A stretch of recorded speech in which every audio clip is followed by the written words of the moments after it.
In the autumn of 1095, as golden leaves carpeted the countryside around the French town of Clermont, a gathering was taking place that would forever alter the course of world history.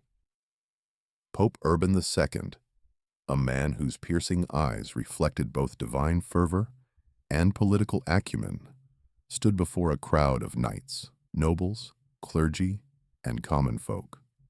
The crisp November air carried his words across the assembled throng, words that would echo through the centuries and set in motion one of the most extraordinary chapters in human civilization. If you use these videos to fall asleep, subscribe so you don't miss any new ones. Leave a comment with your thoughts on the video and any suggestions you have for future ones. God wills it! The crowd roared in response to Urban's impassioned plea, their voices creating a thunderous chorus that seemed to shake the very heavens. In that moment, the Pope had ignited a fire that would burn for nearly 2 centuries, consuming the lives of millions and reshaping the relationship between East and West forever. This was the birth of the Crusades, a series of religious wars that would become legend, nightmare, and catalyst for transformation all at once. The story of the Crusades begins not in the fields of Clermont, but in the distant corridors of power in Constantinople, where Byzantine Emperor Alexios I Komnenos paced anxiously across marble floors worn smooth by centuries of imperial footsteps. The year was 1095, and the once mighty Byzantine Empire was bleeding territory to the relentless advance of the Seljuk Turks. These fierce warriors from Central Asia had swept across Anatolia like a desert storm, capturing city after city until the very gates of Constantinople seemed within their reach. Alexios, a man who had witnessed his empire's slow decline, made a desperate decision. Swallowing his pride, he penned urgent letters to Pope Urban II in Rome, pleading for military assistance from the Latin West. It was a fateful request that would have consequences he could never have imagined. The emperor sought mercenaries to help reclaim his lost territories. Instead, he would unleash a tide of Western knights whose ambitions would far exceed his modest requests. Urban II received these appeals with keen interest. A former monk from Cluny, who had risen to occupy the throne of St. Peter, Urban was a man of vision who saw opportunity where others might see only crisis. The relationship between Eastern and Western Christianity had been strained since the Great Schism of 1054, when theological disputes and political rivalries had split the church in two. Here, Urban sensed, was a chance to heal those wounds while simultaneously extending papal authority over a unified Christendom. But Urban's motivations extended far beyond ecclesiastical politics. Medieval Europe, in the late 11th century, was a continent torn by endemic violence. Knights fought endless wars over strips of land. Merchants' caravans fell prey to bandits, and the very foundations of social order seemed constantly under assault. The Peace of God movement had attempted to curtail this violence through religious sanctions, but with limited success. What if, Urban wondered, this destructive energy could be redirected toward a holy cause? On November 27th, 1095, Pope Urban II ascended a wooden platform erected in a field outside Clermont. Before him stretched a sea of faces, weather-beaten knights in their finest mail, bishops resplendent in silk vestments, merchants clutching their purses, and peasants who had walked for days to hear the Pope's words. The autumn sun cast long shadows across the gathering as Urban began to speak, his voice carrying clearly in the still air. "Your brethren, who live in the East, are in urgent need of your help," Urban declared, his words painting vivid pictures of Christian suffering under Muslim rule. He spoke of pilgrims robbed and murdered on the roads to Jerusalem, of churches defiled and sacred relics destroyed, of Christian women violated and Christian children sold into slavery. Whether these accounts were accurate mattered less than their effect. They struck directly at the deepest fears and beliefs of his medieval audience. But Urban offered more than just a call to arms. He offered salvation itself. All who die by the way, whether by land or by sea, or in battle against the pagans, shall have immediate remission of sins, he proclaimed. In an age when people lived in constant terror of damnation, when the afterlife loomed large in every decision, this promise was nothing short of revolutionary. Death in service to God would guarantee immediate entry to paradise, bypassing the torments of purgatory that haunted medieval nightmares. The crowd's response was electric. "Deus vult! God wills it!" they shouted, the Latin phrase becoming an instant battle cry. Men began tearing strips of cloth from their garments, fashioning crude crosses to sew onto their shoulders as signs of their commitment. The Bishop of Le Puy knelt before Urban, becoming the first to take the cross, and hundreds followed suit. In that moment, beneath the November sky of 1095, the crusading movement was born. Before the official crusade could organize itself, an unexpected figure emerged from the crowds of newly inspired believers. Peter the Hermit was hardly the sort of man one would expect to lead a military expedition. Small in stature, with wild hair and intense eyes, he dressed in simple robes and rode a donkey rather than a war horse. Yet this unlikely prophet possessed something that many knights lacked: the ability to move common people to extraordinary action. Peter's preaching ignited something primal in the peasant populations of France and Germany. Here was a message that spoke directly to their deepest longings: the promise that they, the despised and downtrodden, could become soldiers of God, equal to any knight in the eyes of the Almighty. As Peter traveled from village to village, his followers multiplied like wheat after rain. Men abandoned their plows, women left their looms, and children begged to join the Holy Army. By the spring of 1096, Peter the Hermit found himself at the head of perhaps 40,000 followers, an enormous mob of peasants, craftsmen, minor knights, and even some nobles who had been swept up in the religious fervor. They had no supplies, no military training, and no clear plan beyond reaching Jerusalem and reclaiming it for Christ. What they had was faith, and in the medieval world, faith sometimes seemed like it might be enough. The People's Crusade began as a spiritual journey, but quickly devolved into something far darker. As the massive crowd moved eastward through the Rhine Valley, hunger and desperation led to horrific violence against Jewish communities. The Jews, visible symbols of religious difference in a world increasingly defined by Christian identity, became convenient scapegoats for the frustrations of the poor crusaders. Entire communities in Speyer, Worms, Mainz, and Cologne were massacred in orgies of violence that shocked even hardened medieval observers. When Peter's army finally reached Constantinople in August 1096, Emperor Alexios was horrified. This rabble was nothing like the disciplined mercenaries he had expected. Eager to rid himself of these dangerous guests, Alexios quickly ferried them across the Bosphorus into Anatolia. There, near the city of Nicaea, the People's Crusade met its inevitable end. Seljuk forces under Kili Arslan fell upon the disorganized mob like wolves among sheep. In a single day, October 21st, 1096, nearly the entire army was slaughtered. Peter the Hermit, who had returned to Constantinople for supplies, survived to witness the destruction of his great dream. While Peter's followers died in the forests of Anatolia, a very different kind of crusading army was assembling across Western Europe. These were the great magnates of Christendom, men whose names would echo through history and whose deeds would inspire legends. Raymond of Toulouse, count of one of the richest territories in France, sold vast estates to finance his expedition. Godfrey of Bouillon, Duke of Lower Lorraine, literally mortgaged his duchy to raise funds. Bohemond of Taranto, a Norman adventurer whose father had conquered southern Italy, saw in the crusade an opportunity for new conquests in the east. Each leader commanded substantial forces. Raymond's army numbered perhaps 100,000 souls, including non-combatants, while Godfrey led another 40,000. These were professional warriors, equipped with the finest arms and armor of their age, mail halberds that could turn a sword blade, steel helmets polished to mirror brightness, and destriers trained for war. More importantly, they possessed the military experience and organizational skills that Peter's peasant army had so tragically lacked.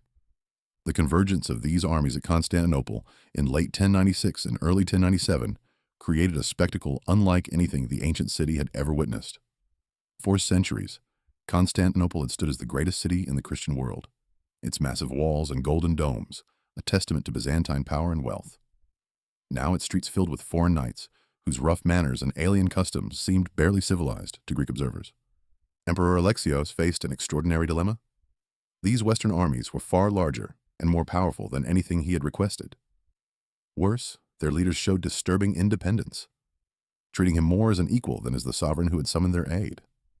Through a combination of diplomacy, bribery, and veiled threats, Alexios extracted oaths of homage from most of the crusading leaders, securing their promise to return conquered Byzantine territories to imperial control. These oaths would later become sources of bitter conflict, but for the moment they served their purpose. In May 1097, the crusading armies crossed the Bosphorus and began the grueling march across Anatolia toward the Holy Land. The landscape they entered was a testament to recent warfare: burned villages, abandoned farms, and roads lined with the bones of previous travelers. The Seljuk Turks had adopted a scorched earth policy, destroying everything that might aid an invading army. The first major test came at Nicaea, the same city where Peter the Hermit's followers had met their doom. But the official crusade, it was a very different proposition. The Westerners had learned from Byzantine military manuals the art of siege warfare, and they surrounded the city with lines of wooden towers and catapults. The siege dragged on for 7 weeks under the brutal Anatolian sun, with disease and desertion taking a steady toll on the crusading armies. Victory came not through storm, but through Byzantine cunning. While the crusaders battered at the landward walls, Emperor Alexios secretly negotiated the city's surrender, promising safe passage to the Turkish garrison in exchange for capitulation. When the crusaders awoke on June 19, 1097, to find Byzantine banners flying from Nicaea's towers instead of their own, many felt betrayed. This was their first taste of the complex political realities they would face in the East. The march southeast, from Nicaea toward Antioch, tested the crusaders in ways that mere warfare could not. The summer heat was merciless, turning armor into ovens and making every step an ordeal. Water became more precious than gold, and men fought over brackish pools that would have been spurned by animals back home. Horses died by the thousands, forcing proud knights to continue on foot.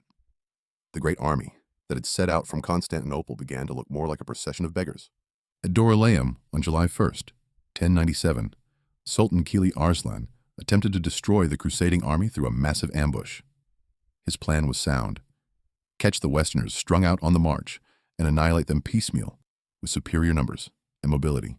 For hours, the battle hung in the balance as Turkish horse archers poured arrows into the crusading ranks while staying safely beyond reach of Western swords. But the crusaders possessed advantages that their enemies had not anticipated. Their heavy cavalry, once it could close to contact, was devastatingly effective against lightly armored opponents. More importantly, the various crusading armies had learned to coordinate their movements, with Godfrey's forces arriving at precisely the right moment to strike the Turks from behind. The victory at Dorylaeum opened the road to the Holy Land and demonstrated that European tactics could prevail against Eastern armies. As autumn turned to winter in 1097, the crusading armies approached Antioch, one of the greatest cities of the ancient world. Here, according to Christian tradition, the followers of Jesus had first been called Christians. Here, too, St. Peter had served as the first bishop, making Antioch one of the most sacred sites in Christendom. But now, the city was firmly in Muslim hands, its massive walls and strong garrison presenting the Crusaders with their greatest challenge yet. The siege of Antioch would last 8 months, from October 1097 to June 1098, and would test the Crusaders in ways that no amount of military training could have prepared them for. The city's location, on the Orontes River, surrounded by mountains and defended by walls that stretched for miles, made a complete blockade nearly impossible. Turkish forces could move in and out almost at will, bringing supplies and reinforcements, while slowly bleeding the crusading army through constant skirmishing. Winter brought suffering beyond imagination. Food became so scarce that knights were reduced to boiling leather for sustenance, while horses were slaughtered for meat that sold for astronomical prices. The wealthy Count of Blois wrote to his wife that he had seen nobles begging for scraps like common beggars. Disease ran rampant through the camps, with dysentery, typhoid, and scurvy claiming victims daily. The great army that had seemed so formidable at Constantinople was withering away in the shadow of Antioch's walls. Despair reached its nadir in the winter of 1097 to 98, when word arrived that a massive Muslim army under Kerboga, the Atabeg of Mosul, was marching to relieve Antioch. Many crusaders simply abandoned the expedition, slipping away in the night to begin the long journey home. Stephen of Blois, one of the most prominent leaders, fled with his entire contingent, spreading word throughout Europe that the crusade had failed utterly. But at the moment of greatest despair, fortune smiled upon the crusaders through the treachery of an Armenian tower guard named Firuz. Whether motivated by bribery, religious sympathy, or simple opportunism, Firuz agreed to open the towers under his control to Bohemond's men. On the night of June 3rd, 1098, a small force of crusaders scaled the walls and opened the gates from within. By dawn, the great city of Antioch belonged to the armies of the cross. The euphoria of victory was short-lived. Kerboga's relief army arrived just days after the city's fall, trapping the crusaders inside the very walls they had just captured. Now the besiegers became the besieged, and their situation was even more desperate than before. Food stocks in the city were nearly exhausted, and the Muslim army outside numbered in the tens of thousands. It was at this darkest hour that one of the most controversial events of the entire crusading movement occurred. A peasant named Peter Bartholomew claimed to have received a vision of St. Andrew, who revealed the location of the Holy Lance, the spear that had pierced Christ's side at the crucifixion. After frantic digging in the church of St. Peter, a lance point was indeed discovered, though whether through divine intervention or clever staging remains debated to this day. Real or not, the discovery of the Holy Lance transformed the morale of the crusading army. Here was proof that God had not abandoned them, that their suffering had meaning, that victory was still possible. On June 28, 1098, the entire crusading army emerged from Antioch's gates in perfect battle formation, the Holy Lance carried before them like a banner. The effect on Kerboga's forces was electric.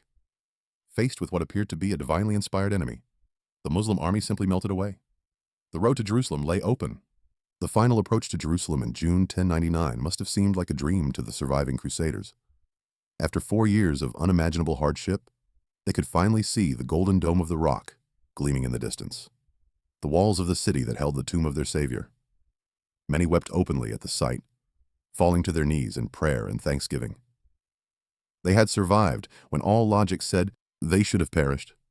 Surely this was proof of divine favor. Yet the Jerusalem they approached bore little resemblance to the Christian city of their imagination. Under Muslim rule, since 638 CE, it had become a thriving cosmopolitan center where Muslims, Christians, and Jews lived in relative harmony. The Fatimid garrison that defended the city was well supplied and determined, knowing that surrender meant death or slavery. The siege that began on June 7th, 1099, would be no mere formality. The crusading army that surrounded Jerusalem was a shadow of the force that had left Europe 4 years earlier. Disease, battle, and desertion had reduced their numbers to perhaps 12,000 fighting men, facing a city with walls 30 feet high, and a garrison nearly as large as their entire army. But these survivors were hardened veterans who had learned to overcome impossible odds through sheer determination and tactical innovation. The breakthrough came on July 15th, 1099, when Godfrey of Bouillon's men managed to bridge the gap between their siege tower and Jerusalem's northern wall. As crusaders poured across the wooden planks into the city, Muslim resistance began to crumble. By afternoon, the crescent banners that had flown from Jerusalem's towers for nearly 5 centuries were being torn down and replaced with the crosses of Christendom. What followed was one of the most controversial episodes in crusading history. For 3 days, the Christian army engaged in an orgy of killing that spared neither age nor gender. Muslim defenders, who had sought sanctuary in the Al-Aqsa Mosque, were burned alive when the building was set ablaze. Jewish residents who had taken refuge in their synagogue suffered the same fate. Contemporary chronicles describe blood flowing ankle-deep through the streets, though modern historians estimate the death toll at several thousand, rather than the tens of thousands claimed by medieval sources. The massacre at Jerusalem would echo through history, becoming a permanent stain on the crusading movement's reputation and a source of lasting bitterness between Christians and Muslims.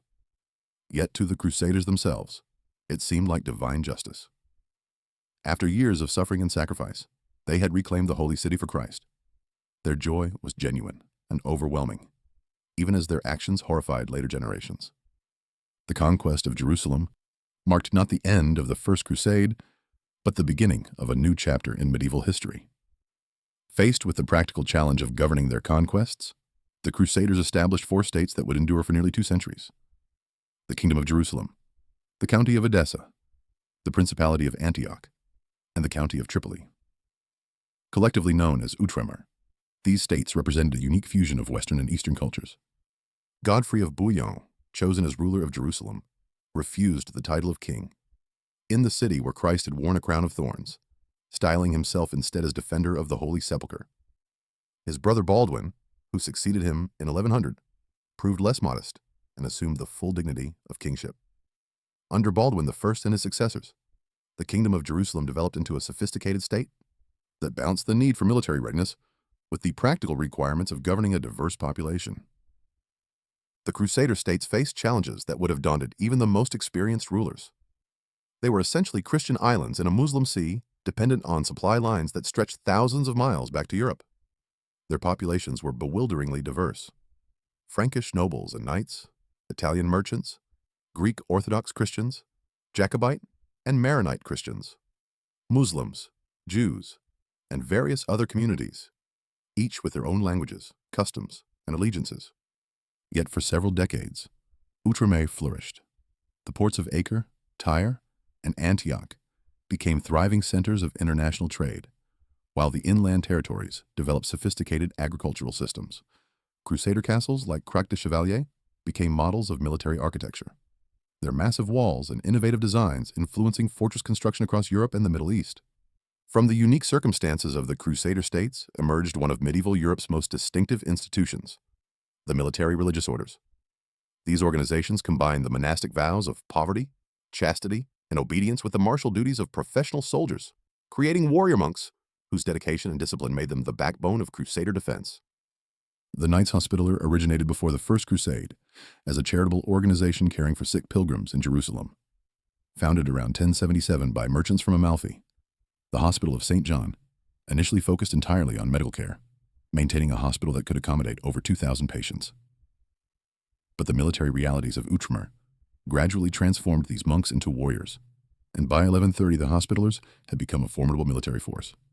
The Knights Templar emerged directly from crusading ideals, founded around 1119 by Hugh de Paynes and 8 companions who took vows to protect Christian pilgrims traveling to the Holy Land. Named for their headquarters in the former Temple of Solomon, the Templars developed into the most feared military unit in the medieval world. Their distinctive white mantles, marked with red crosses, became symbols of Christian resistance throughout the East. These orders represented something genuinely new in European society. Unlike secular knights, who served for limited periods or specific campaigns, the military orders maintained permanent standing armies. Their members were bound by religious vows that transcended feudal obligations, creating a loyalty that surpassed even family ties. When a Templar or Hospitaller died in battle, his replacement was already training in the order's commanderies across Europe. The military orders accumulated vast wealth through donations from pious nobles and the profits of their agricultural estates. The Templars, in particular, developed sophisticated financial networks, essentially creating Europe's first international banking system. Pilgrims could deposit money at a Templar commandery in Paris and withdraw it in Jerusalem, while kings borrowed from Templar treasuries to finance their campaigns. This wealth translated into military power. By 1180, the Hospitallers controlled 25 major castles throughout Outremer, including the magnificent Croix de Chevalier in Syria. These fortresses were far more than simple military installations. They were administrative centers, agricultural estates, and symbols of Christian permanence in a hostile land. The sight of a Hospitaller or Templar castle on the horizon told both friend and foe that this territory belonged to the cross. Yet the military order's independence sometimes created as many problems as it solved. Their rivalry with each other and with secular rulers occasionally undermined Crusader unity. The Templars and Hospitallers supported different policies toward Muslim neighbors, sometimes even allying with opposing Muslim factions in pursuit of their particular interests. These divisions would ultimately contribute to the weakness that allowed Muslim reconquest of the Holy Land. The fall of Edessa to Muslim forces in 1144 sent shockwaves throughout Christendom. This was the first major Crusader city to be recaptured by Muslim forces, and its loss demonstrated the vulnerability of all the Crusader states. The massacre of its Christian population and the enslavement of survivors provided Pope Eugenius III with compelling arguments for a new crusade. The preaching of the Second Crusade fell to Bernard of Clairvaux, the most influential religious figure of his age. Where Urban II had appealed primarily to knights and nobles, Bernard's message resonated across all levels of society. His sermons were so moving that men were said to tear their clothing to make crosses, and entire regions were denuded of fighting men as they departed for the Holy Land. Two of Europe's most powerful monarchs answered Bernard's call, Louis VII of France and Conrad III of Germany.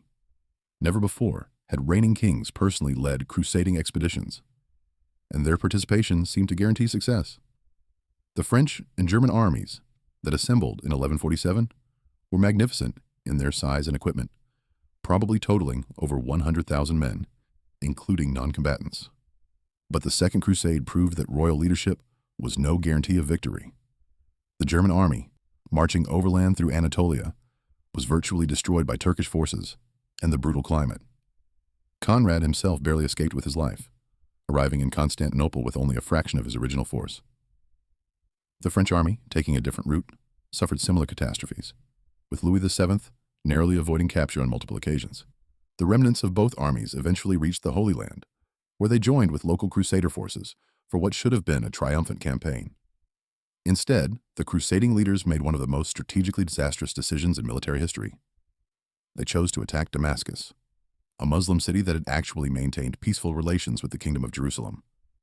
The siege of Damascus in July 1148 was a comedy of errors that quickly turned into tragedy. The crusading army initially invested the city from the west, where the walls were weakest and orchards provided cover and supplies.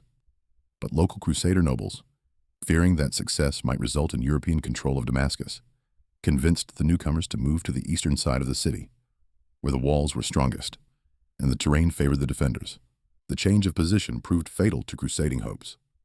Muslim reinforcements arrived from Aleppo and Mosul, while the Crusaders found themselves trapped in an untenable position with no hope of victory. After only 4 days, the siege was abandoned in disgrace. Louis VII and Conrad III returned to Europe as failures, while the strategic situation in the Holy Land had actually worsened due to their intervention. The failure of the Second Crusade had profound consequences for the crusading movement. For the first time, a major crusading expedition led by the highest nobility of Europe had ended in complete failure. The aura of divine favor that had surrounded the crusading ideal since Urban II's original call began to fade, replaced by questions about whether God truly supported these wars. In the decades following the Second Crusade, the balance of power in the Middle East underwent a fundamental transformation. The fractured Muslim world that had allowed the initial Crusader success began to coalesce under new leadership, while the Crusader states grew complacent in their apparent security. At the center of this transformation stood one of history's most remarkable figures, Salah al-Din Yusuf ibn Ayyub, known to history as Saladin. Saladin's rise to power reads like something from legend. Born into a Kurdish military family, he began his career as a subordinate to the great Syrian ruler Nur al-Din. But when Nur al-Din died in 1174, Saladin maneuvered brilliantly to unite Egypt and Syria under his personal rule, creating, for the first time since the early Abbasid period, a unified Muslim state capable of challenging Crusader dominance. Unlike many of his predecessors, Saladin understood that defeating the Crusaders required more than military victory. It demanded ideological warfare. He portrayed himself as the champion of Islamic orthodoxy against Christian heresy, the defender of the holy places of Islam against foreign occupation. His propaganda skillfully exploited Muslim resentment over nearly a century of Christian rule in formerly Islamic territories. The Kingdom of Jerusalem, meanwhile, was tearing itself apart through internal conflict. King Baldwin IV, the Leper King, was dying slowly and painfully, leaving the succession in dispute. 2 factions emerged, one led by Raymond of Tripoli, which favored accommodation with Muslim neighbors, and another led by Reynald of Chatillon and Gerard de Riedfort, which advocated aggressive action against Muslim territories.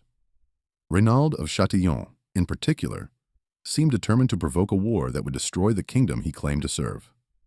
From his fortress of Kerak, he repeatedly violated truces with Saladin, attacking Muslim caravans and even threatening to march on Mecca itself. His outrages provided Saladin with the perfect justification for holy war, while dividing Christian opinion about the justice of their cause. The crisis came to a head in 1187 when Reynald's men attacked a caravan that included Saladin's sister. This final provocation gave Saladin the pretext he needed to launch a full-scale invasion of the Kingdom of Jerusalem. In May 1187, his army crossed the Jordan River and began systematically conquering Crusader territories. The Battle of Hattin on July 4, 1187, was one of those rare engagements that truly changed the course of history. King Guy of Jerusalem, newly crowned and eager to prove his martial credentials, led virtually the entire military strength of the Crusader states to confront Saladin's invading army. It was a decision that would doom Christian rule in the Holy Land. The crusading army that marched out from Safaria on July 3rd was formidable. Nearly 20,000 men, including 1,200 heavy cavalry, the military order's finest knights, and the true cross itself carried as a sacred banner. But Saladin had chosen his ground carefully, luring the Christians into the waterless hills around the village of Hattin during the blazing heat of summer. The march became a nightmare almost immediately. Saladin's forces harassed the Christian column continuously while staying just out of reach of cavalry charges. Muslim horse archers poured arrows into the crusading ranks, while the summer sun turned armor into ovens and every step became an ordeal. By evening on July 3rd, the Christian army was exhausted, demoralized, and desperately thirsty.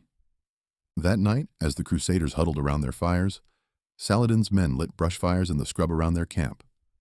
Smoke choked the Christians while the crackling flames reminded them constantly of their perilous situation. When dawn broke on July 4th, many were already resigned to death or capture. The battle itself was less a military engagement than a slaughter. The Christian infantry, maddened by thirst, broke ranks and fled toward the Sea of Galilee seeking water. The heavy cavalry made several desperate charges, but could not break through Saladin's disciplined ranks. By afternoon, it was over. King Guy and most of his nobles were prisoners. The military orders had been virtually annihilated, and the true cross, the most sacred relic in Christendom, was in Muslim hands. Saladin's treatment of his prisoners revealed both his political acumen and his personal character. Most Christian nobles were treated with courtesy and eventually ransomed, demonstrating that this was a war between civilized enemies rather than a barbarian assault. But Reynaud of Châtillon, whose provocations had helped precipitate the war, was executed personally by Saladin, who declared that such a man could never be trusted to honor any agreement. News of Haughton's disaster and Jerusalem's subsequent fall reached Europe like a thunderclap, stunning Christendom into action. Pope Gregory VIII immediately proclaimed a new crusade, while the greatest rulers of the age took up the cross with unprecedented speed. Frederick Barbarossa of the Holy Roman Empire, Philip Augustus of France, and Richard the Lionheart of England, three of the most powerful monarchs in European history, all pledged themselves to the Holy War. Frederick Barbarossa, the Holy Roman Emperor, seemed the most likely to succeed. At nearly 70, he was still vigorous and possessed more military experience than any other European ruler. His previous campaigns in Italy had demonstrated his strategic brilliance, while his imperial resources dwarfed those of other crusading leaders. When Barbarossa's army of 100,000 men began its march through the Balkans in 1189, it appeared that divine justice was finally returning to the Holy Land. But fate had other plans. On June 10th, 1190, while crossing the Selef River in Anatolia, Frederick Barbarossa drowned. Whether from a heart attack, accidental drowning, or enemy action remains unclear. His death shattered the German crusade, with most of his followers immediately abandoning the expedition to return home. The Holy Roman Empire's contribution to the Third Crusade died with its emperor in the waters of an obscure Anatolian river. Philip Augustus of France and Richard the Lionheart of England represented a study in contrasts. Philip was cautious, calculating, and primarily concerned with protecting his interests in France. Richard was impetuous, romantic, and utterly devoted to the crusading ideal. Their rivalry, which stemmed from complex feudal relationships and personal animosity, would define much of the Third Crusade's character. The two kings traveled together to the Holy Land, but their cooperation was strained from the beginning. In Sicily, Richard insisted on conquering Messina to secure winter quarters, while Philip preferred negotiation.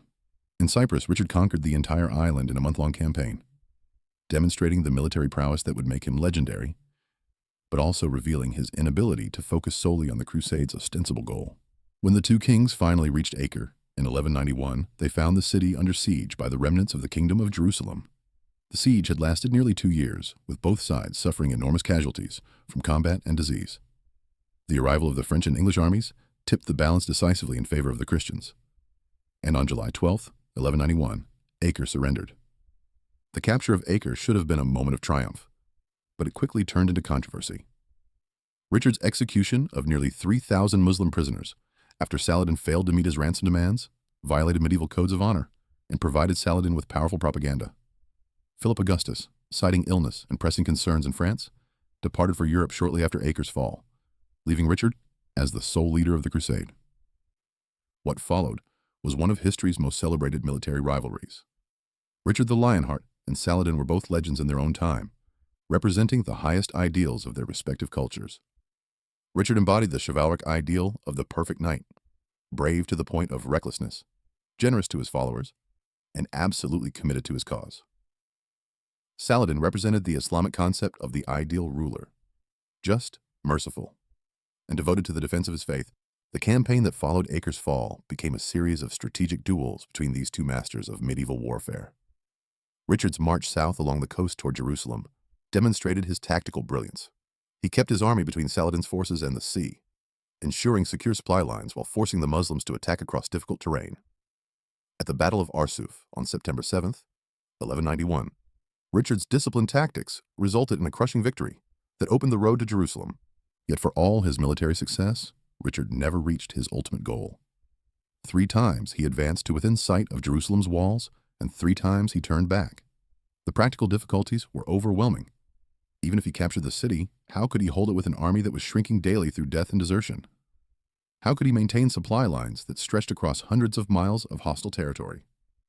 The psychological warfare between Richard and Saladin became as important as their military maneuvering. They exchanged gifts and messages, each trying to gauge the other's intentions and weaknesses. Saladin offered to allow Christian pilgrimage to Jerusalem in exchange for Richard's withdrawal, while Richard proposed a marriage between his sister and Saladin's brother that would unite their houses in peace. Neither proposal succeeded, but they demonstrated the mutual respect these enemies held for each other. The Third Crusade ended not with victory, but with compromise. The Treaty of Jaffa, signed on September 2, 1192, represented the best terms either side could realistically achieve. The Crusader states retained a narrow coastal strip centered on Acre, while Jerusalem remained under Muslim control. Christian pilgrims gained guaranteed access to the holy sites, but the cross would never again fly from the Temple Mount. Richard's departure from the Holy Land in October 1192 marked the end of the heroic age of crusading. Never again would such legendary figures dominate the stage. Never again would the outcome seem to hinge on individual prowess and charisma. The Third Crusade had demonstrated both the potential and the limitations of medieval warfare, creating legends that would inspire literature for centuries, while failing to achieve its fundamental objectives. If the Third Crusade represented the pinnacle of crusading ideals, the Fourth Crusade demonstrated how thoroughly those ideals could be corrupted. What began as another attempt to recapture Jerusalem became instead a catastrophic assault on Constantinople that permanently weakened Eastern Christianity and facilitated Muslim expansion in Anatolia.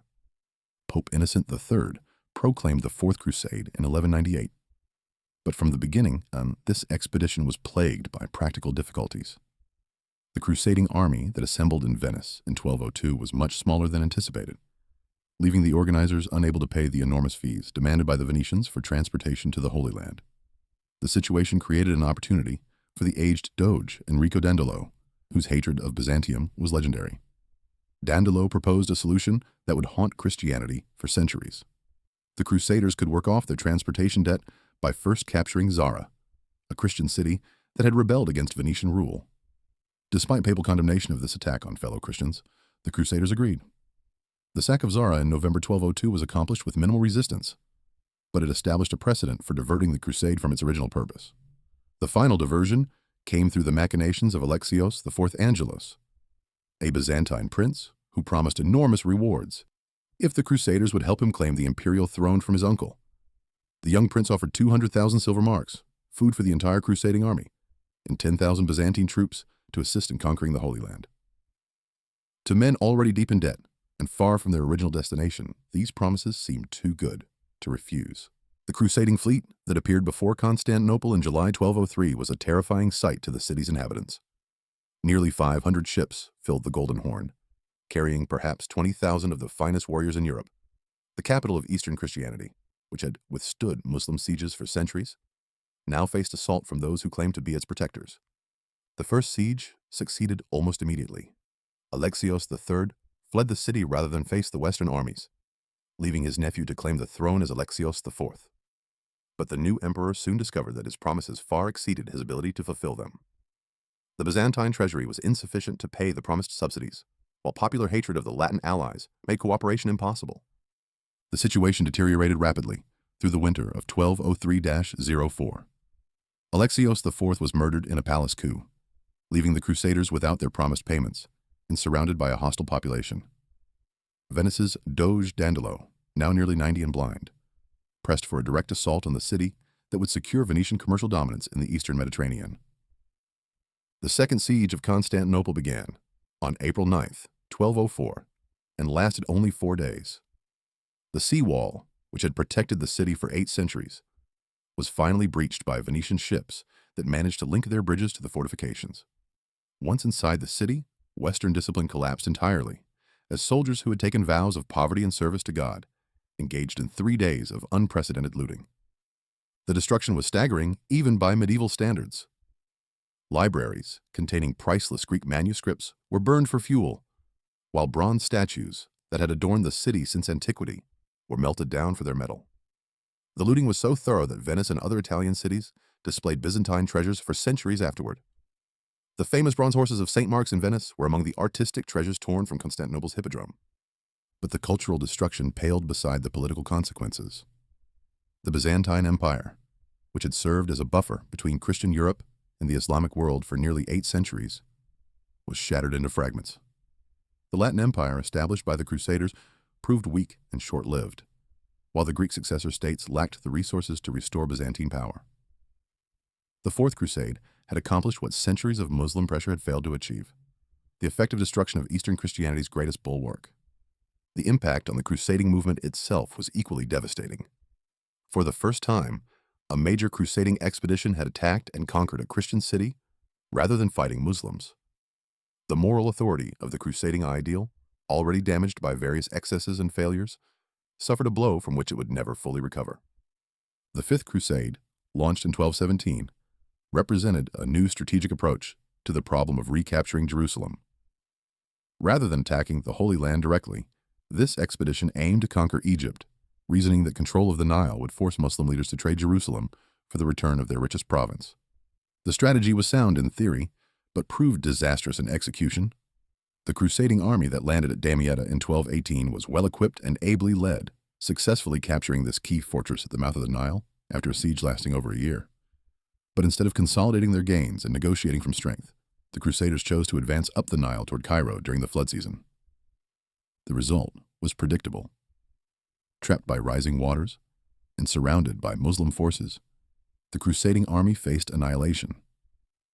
Only the personal intervention of the Egyptian Sultan Al-Kamil, who feared that destroying the Christians might provoke an even larger Western response, saved them from complete disaster. In exchange for safe withdrawal, the Crusaders returned Damietta and abandoned their Egyptian adventure. The Sixth Crusade, led by Holy Roman Emperor Frederick II, achieved more through diplomacy than any previous expedition had accomplished through warfare.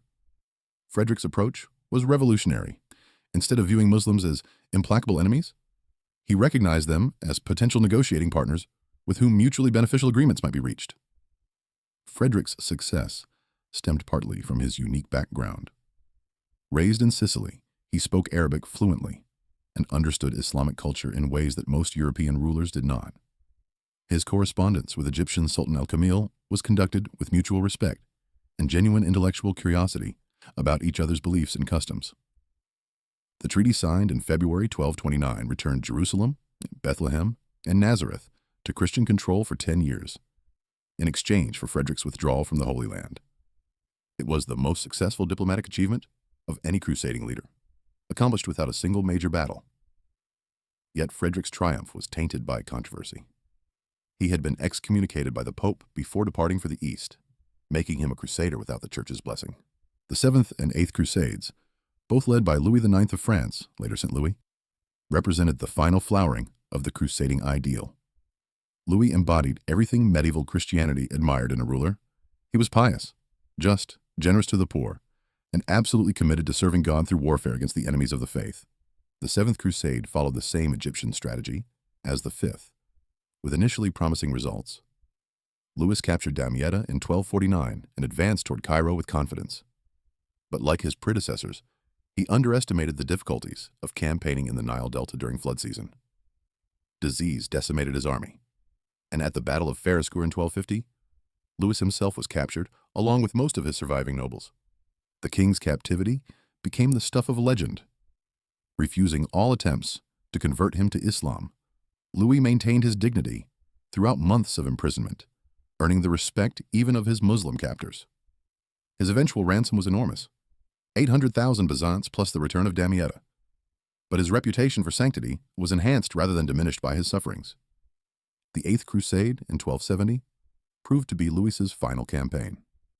Convinced by his brother Charles of Anjou to attack Tunis rather than Egypt or the Holy Land, Louis found himself campaigning in North Africa for reasons that had little to do with recovering Jerusalem. When disease struck his army, the saintly king was among the first victims. His death at Tunis effectively ended the age of royal crusading. By 1280, the Crusader presence in the Holy Land had been reduced to a handful of coastal cities, with Acre serving as the capital of what remained of the Kingdom of Jerusalem. The city was still impressive. Its double walls, Massive towers and busy harbor testified to 2 centuries of Christian rule in the east. But the political situation was hopeless. The rise of the Mamluk Sultanate in Egypt had fundamentally altered the balance of power in the region. These slave soldiers, recruited primarily from the steppes of Central Asia and the Balkans, combined religious fervor with military excellence. Under sultans like Baybars and al-Ashraf Khalil, they had systematically conquered crusader territories throughout the late 13th century. Sultan al-Ashraf Khalil, who came to power in 1290, was determined to complete the work begun by his predecessors. The crusader states had become an anachronism, surviving only because Muslim attention had been diverted by Mongol invasions and internal conflicts. With these distractions removed, Khalil could focus his entire military machine on the task of expelling the last Christians from the Holy Land. The siege of Acre began on April 5, 1291, with the deployment of the largest siege engines ever seen in the medieval Middle East. The Mamluks had learned from 2 centuries of warfare against crusader fortifications, developing artillery that could breach even the most sophisticated defenses. Engines with names like Al-Mansuri, the Victorious, and the Furious hurled massive stones against Acre's walls day and night. The defense of Acre represented a last stand, not just for the crusader states, but for the entire crusading ideal. Knights from across Europe had gathered in the city, determined to fight to the death rather than abandon the Holy Land. The military orders, Templars, Hospitallers, and Teutonic Knights deployed their finest warriors in defense of Christianity's last bastion in the East. For 6 weeks, the defenders held their walls against impossible odds. Repeated Muslim assaults were thrown back with heavy casualties, while Christian counterattacks occasionally drove the besiegers from their siege lines. But the outcome was never really in doubt. The Mamluks had overwhelming superiority in numbers and siege equipment, while no relief force was coming from Europe. The final assault began before dawn on May 18, 1291. Mamluk troops poured through breaches in the outer wall, while their war drums thundered across the city. Street fighting raged for hours, as Christian knights and Muslim warriors engaged in desperate hand-to-hand combat among the ruins of churches and palaces that had witnessed 2 centuries of crusader rule. By evening, it was over. The crescent banners of Islam flew once again from Acre's towers, while the last crusader kingdom had ceased to exist. Most of the Christian population had been massacred or enslaved, while the survivors fled by ship to Cyprus or Europe. The Templars' fortress, the strongest point in the city, held out for 10 more days before its defenders were overwhelmed. Perhaps the most profound legacy of the Crusades lay not in their military victories or defeats, but in the cultural exchange they facilitated between East and West. For nearly 2 centuries, the Crusader states served as meeting points where European, Byzantine, Arab, Turkish, and other cultures encountered each other in ways that would have been impossible otherwise. This exchange was bi-directional and transformative.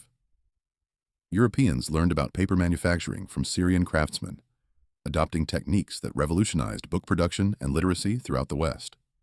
Arabic numerals and the concept of zero transformed European mathematics, while Islamic medical knowledge introduced new treatments and surgical techniques to Christian physicians. But the flow of knowledge moved westward as well. European innovations in military architecture influenced castle design throughout the Middle East, while Frankish agricultural techniques increased crop yields in the Levant.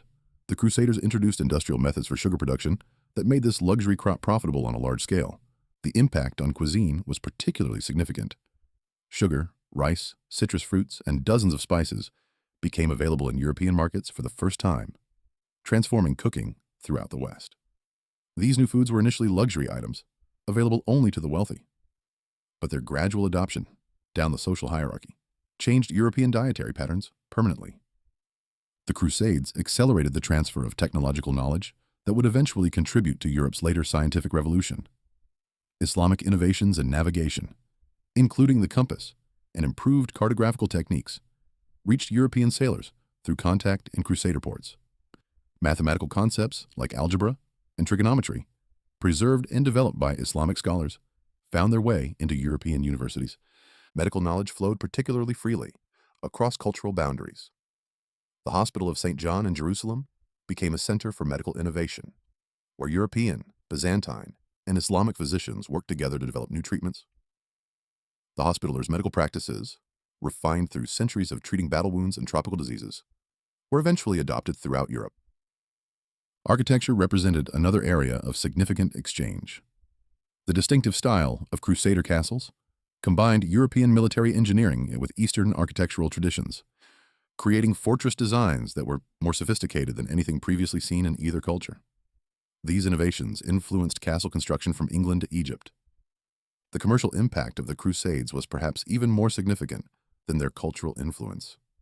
The need to supply and transport crusading armies created new trade networks that connected Europe with the Eastern Mediterranean in unprecedented ways. Italian city-states, particularly Venice, Genoa, and Pisa, emerged as dominant commercial powers through their role in crusading logistics. These merchants developed sophisticated financial instruments to support long-distance trade. Banking systems, insurance contracts, and double-entry bookkeeping all evolved to meet the needs of crusading commerce. The famous Templar banking network, which allowed pilgrims to deposit money in Europe and withdraw it in the Holy Land, represented one of history's first international financial systems. The increased circulation of currency and expansion of monetary economies gradually undermined traditional feudal relationships throughout Europe. Many nobles sold their lands to finance crusading expeditions, inadvertently accelerating the decline of feudalism and the rise of a money-based economy. This transformation contributed to the growth of towns and cities, the development of craft guilds, and the emergence of a merchant class that would reshape European society. While the Holy Land Crusades captured medieval imagination, an equally significant crusading movement was unfolding on the Iberian Peninsula. The Reconquista, which lasted from 718 to 1492, represented the longest sustained application of crusading ideology in medieval history. The Christian kingdoms of northern Spain, Castile, Leon, Aragon, and others gradually expanded southward against the Muslim Taifa states that had emerged from the collapse of the Umayyad Caliphate. This expansion was motivated by complex factors including territorial ambition, economic opportunity, and religious fervor, but it was consistently portrayed in crusading terms. Military orders played crucial roles in the Reconquista, just as they did in the Holy Land. The orders of Santiago, Calatrava, and Alcantara were founded specifically to fight in Iberia, while Spanish branches of the Templars and Hospitallers controlled vast territories along the frontier. These orders combined religious dedication with practical experience in frontier warfare, making them formidable opponents of Muslim forces. The completion of the Reconquista in 1492 with the conquest of Granada coincided with Christopher Columbus's voyage to the Americas, demonstrating how crusading ideologies influenced European expansion into the New World. Spanish conquistadors explicitly invoked crusading rhetoric to justify their conquests, while the encomienda system imposed on Native Americans drew directly from institutions developed during the Reconquista. In the Baltic region, another form of crusading developed that combined religious conversion with territorial expansion and colonization. The Northern Crusades, lasting from 1147 to 1410, targeted the pagan peoples of Estonia, Latvia, Lithuania, and Prussia, using holy war ideology to justify conquest and settlement. The Teutonic Knights emerged as the dominant force in these campaigns, establishing a powerful military state that controlled much of the Baltic region for centuries. Unlike the Holy Land Crusades, which ultimately failed to establish permanent Christian rule, the Northern Crusades achieved lasting success through systematic colonization and forced conversion. This perpetual crusade represented the most successful application of crusading ideology outside the Mediterranean world. The Teutonic Order's state survived until the 16th century, while German settlement in the Baltic region fundamentally altered the ethnic and cultural composition of these territories. The Baltic Crusades demonstrated that crusading could succeed when it combined religious motivation with practical colonization policies. The Crusades fundamentally transformed European civilization in ways that extended far beyond their immediate military objectives. The need to organize and finance these massive expeditions accelerated the development of centralized monarchies, as kings gained prestige and resources through their participation in holy war. The decline of many noble families through crusading deaths and financial ruin weakened traditional feudal hierarchies, contributing to the rise of royal power. Urban development received a crucial stimulus from crusading commerce. Cities like Venice, Marseille, and Genoa grew wealthy through their role in transporting and supplying crusading armies, while overland routes through Central Europe developed to serve German crusaders. The growth of towns and cities fostered new forms of social organization, including craft guilds, municipal governments, and university systems. The concept of chivalry, which would dominate European aristocratic culture for centuries, was largely defined through crusading experiences. The ideal of the Christian knight fighting for God and justice refined through 2 centuries of holy war, influenced literature, art, and social behavior throughout the medieval and early modern periods. The Crusades left complex legacies in the realm of religion and culture. On one hand, they strengthened Christian identity by creating shared experiences of sacrifice and struggle against a clearly defined other. The development of military orders demonstrated new ways of combining religious devotion with practical action, while crusading literature and art enriched European cultural traditions. On the other hand, the Crusades also deepened religious divisions and created lasting sources of conflict. The massacre of Jewish communities during the First Crusade established patterns of anti-Semitic violence that would recur throughout European history. The sack of Constantinople during the Fourth Crusade permanently damaged relations between Eastern and Western Christianity. The impact on Muslim-Christian relations was particularly profound and enduring. The Crusades became embedded in collective memory on both sides, creating stereotypes and resentments that influenced interfaith relations for centuries. Muslim accounts of crusading atrocities, particularly the massacre at Jerusalem in 1099, became foundational narratives of resistance to Western aggression. Perhaps the most positive long-term consequence of the Crusades was their role in facilitating intellectual exchange between different cultural traditions. The translation movement that accompanied cultural contact introduced European scholars to preserved Greek texts and Islamic innovations in philosophy, science, and medicine. This knowledge transfer contributed significantly to the later Renaissance and scientific revolution. Universities, which emerged in Europe during the high medieval period, benefited enormously from the intellectual stimulation provided by contact with Islamic learning. Arabic treatises on mathematics, astronomy, medicine, and philosophy were translated into Latin, providing European scholars with access to knowledge that had been lost in the West since the fall of Rome. The development of more sophisticated technologies in navigation, military engineering, agriculture, and manufacturing owed much to the cross-cultural exchange facilitated by the Crusades. While this exchange would have occurred eventually through other means, the Crusades accelerated the process and ensured that it took place on a much larger scale. As the last Christian banners were torn down from the walls of Acre in May 1291, nearly 2 centuries of crusading history came to an end. The movement that had begun with such hope and enthusiasm in the fields outside Clermont had failed in its primary objective, the permanent recovery of the Holy Land for Christendom. Yet this failure masked achievements and consequences that would reshape civilization for centuries to come. The Crusades were simultaneously one of medieval Europe's greatest adventures and one of its most tragic mistakes. They demonstrated both the extraordinary power of religious motivation to inspire human action and the terrible consequences that could result when that motivation was misdirected. The same faith that drove men to abandon their homes and march thousands of miles to fight for their beliefs also led to massacres, cultural destruction, and centuries of interfaith hatred. From a European perspective, the Crusades marked a crucial stage in the continent's emergence from the isolation of the early medieval period. The commercial networks established to support crusading expeditions evolved into the trade routes that would make European merchants wealthy and powerful. The political and military innovations developed during the Crusades contributed to the emergence of more centralized and effective forms of government. The cultural exchange facilitated by 2 centuries of contact with the East provided intellectual foundations for the Renaissance and the scientific revolution. For the Islamic world, the Crusades represented both a traumatic foreign invasion and a catalyst for political and religious renewal. The need to respond to Christian aggression encouraged the reunification of Muslim territories under leaders like Saladin and the Mamluk sultans. The ultimate victory in expelling the Crusaders reinforced Islamic confidence and contributed to the expansion of Muslim power in subsequent centuries. The human cost of the Crusades was enormous. Hundreds of thousands, perhaps millions, of people died in the various campaigns. Not just soldiers, but pilgrims, civilians, and entire communities caught in the path of war. The economic burden of financing these expeditions impoverished countless families and contributed to social instability throughout Europe.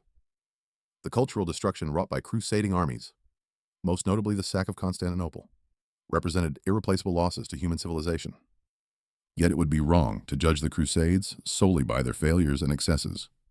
They also represented genuine expressions of faith, courage, and sacrifice by people who believed they were serving the highest possible cause. The knights who abandoned their comfortable lives to fight in distant lands, the merchants who risked their fortunes to supply crusading armies, the common soldiers who died far from home in service of their beliefs. All deserve to be remembered as more than mere fanatics or opportunists. The Crusades ultimately failed because they were based on a fundamental misunderstanding of both the practical challenges involved in conquering and holding distant territories and the nature of the Islamic world they sought to defeat. The Crusaders approached the East with assumptions derived from their European experience, failing to appreciate the complexity and sophistication of the societies they encountered. When military conquest proved insufficient to achieve their goals, they lacked the flexibility to adapt their methods or moderate their objectives. In the end, the Crusades must be understood as products of their time, expressions of medieval European society's deepest values and most profound limitations. They reflected the intense religiosity of the age, its acceptance of violence as a legitimate means of achieving political goals, and its tendency to view the world in terms of absolute moral categories. They also demonstrated the extraordinary energy and creativity that medieval civilization could deploy when properly motivated, as well as its capacity for both transcendent achievement and devastating failure. The legacy of the Crusades extends far beyond their immediate historical period. Modern conflicts in the Middle East continue to invoke crusading imagery and rhetoric, while the relationship between Christianity and Islam still bears scars from medieval holy wars. Understanding the Crusades in their proper historical context, neither as romantic adventures nor as simple examples of religious fanaticism, but as complex events that reflected both the best and worst aspects of medieval civilization, remains essential for comprehending not only the medieval world but also the continuing dynamics of religious conflict and cultural encounter in our own time. The story of the Crusades is ultimately a human story, a tale of faith and doubt, courage and cowardice, triumph and tragedy, played out on a stage that stretched from the Atlantic to the Euphrates. It is a story that reveals both the extraordinary potential and the tragic limitations of human nature, offering lessons that remain relevant nearly a millennium after the last Crusader banner fell from the walls of Acre.